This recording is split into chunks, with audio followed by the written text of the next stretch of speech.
اب دعا ضروری ہے، جب لگے تمہیں ایسا کہ اب دعا ضروری ہے، کہ جب لگے تمہیں ایسا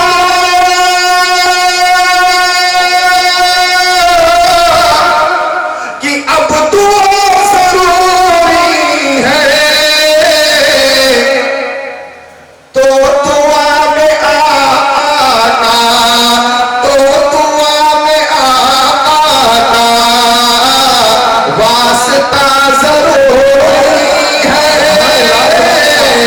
تو دعا میں آقا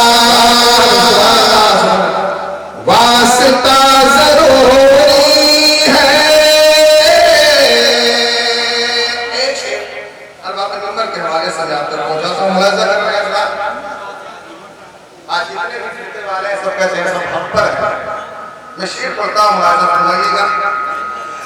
کہ جس کو چاہیے جنت کان کھول کے سن لے،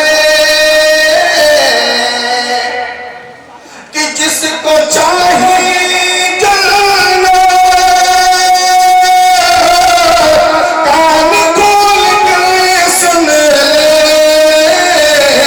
ارے مسلک رضا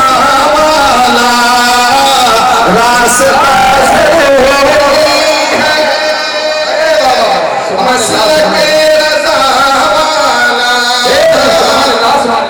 راستہ ضروری ہے۔ آخری شعر، ابھی کچھ دن پہلے ہمارے اس علاقے میں بھی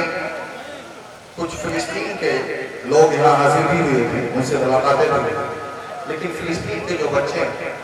وہاں کے جو حضرات ہیں، امت مسلمہ پہ آواز دے رہے ہیں۔ شیر ملاحظہ فرما رہے ہیں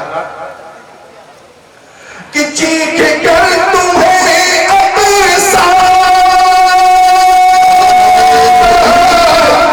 نعرہ رسالت مسلک اعلیٰ کا واسطہ ضروری ہے، کہ تم سے مسجد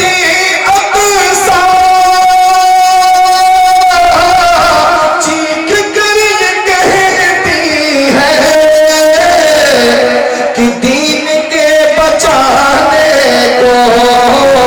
کربلا ضروری ہے، دین کے بچانے کو کربلا ضروری ہے،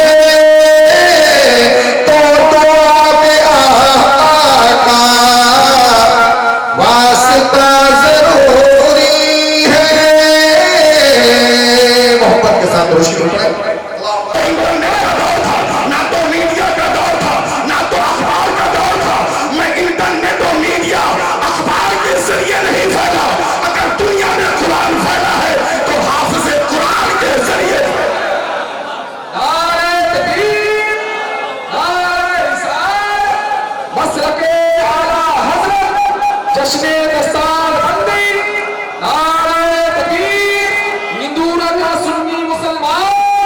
نعرہ تکبیر، نعرہ رسالت۔ جو قرآن بڑی تیزی کے ساتھ دنیا میں پہنچ چکا ہے، اس کو آج چند منحوس قسم کے لوگ اسے مٹانے پہ لگے ہیں کہ ہم قرآن کو مٹا دیں گے، لیکن انہیں پتہ نہیں اس قرآن کا محافظ خود رب اعلیٰ ہے۔ آج میں دنیا کو آج چیلنج کرتا ہوں میڈیا کے ذریعے، آج روس پاور ہاؤس بنا ہوا ہے میڈیشین کا، امریکہ سب سے طاقتور پاور ہاؤس، دنیا کی طاقت سب سے زیادہ اگر ہے تو امریکہ کا پاور ہاؤس اپنی طاقت رکھتا ہے۔ آج چائنا سائنس کی دنیا میں ترقی رکھتا ہے، لیکن سلیم اختر سوال کرتا ہے جہاں چائنا کا کتنا بھی بڑا اگر سموِدھان، وہاں کا کوئی ناگرک چائنا کا سموِدھان نہیں، وہ زبانی نہیں سنا سکتا۔ امریکہ کا کوئی بہت بڑا ناگرک امریکہ کے سموِدھان کو وہ زبانی نہیں سنا سکتا۔ حد تو یہ ہو گئی، انڈیا کا بڑا سا بڑا میڈیا آج امریکہ کا، آج انڈیا کا پورا سموِدھان وہ زبانی نہیں سنا سکتا، لیکن قربان جاؤ مسلمانوں، جو آج سے 1400 سال پہلے